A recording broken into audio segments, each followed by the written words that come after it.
Governor Mitt Romney lost the presidential election, but he could have won it with one phrase. Mr. President, what do you know about forced organ harvesting in China? Well, to be precise, I mean that if Romney had raised the issue during his campaign and done it properly, it would have been a huge advantage, an advantage that could have tipped the balance of the election. Forced organ harvesting, by the way, is where China's state-run hospitals are killing innocent people for their organs. We first learned about this in 2006, but the most solid evidence has only come out this year. Let's look at Romney's policy on China. Frankly, most of it was a lot like Obama's. Both railed against China taking U.S. jobs. Both complained about China's unfair trade practices. Both support the idea of moving U.S. military power to the east. Yeah, Romney talked tough on labeling China a currency manipulator, but even many in his own party had their doubts that Romney would really do it. In the end, Romney neglected the best area to differentiate himself on China policy and give himself a much-needed foreign policy boost. Instead of running ads about Jeep, Romney could have put his money where his mouth is on a real issue, human rights.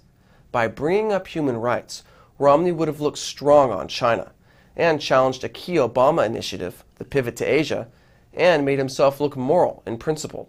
Instead, Romney dropped the ball. Romney would have been smart to challenge Obama on the forced organ harvesting issue, especially during the live debates. For example, why has Obama's State Department refused to respond to this Dear Colleague letter from 106 congressmen asking what our Beijing embassy knows about forced organ harvesting? There's no denying that both Romney and Obama knew about this terrible human rights abuse. Obama knew. This woman personally gave Obama materials about it on October 6th, not to mention the Dear Colleague letter to his Secretary of State on October 3rd. And Romney knew.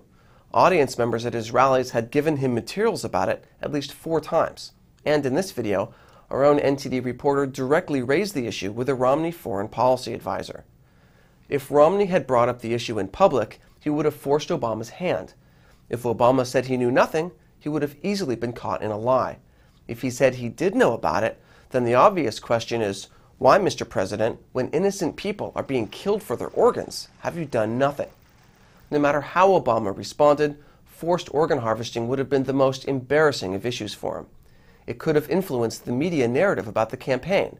It could have been enough to make some voters switch sides, or simply make Obama supporters in swing states not come out to vote.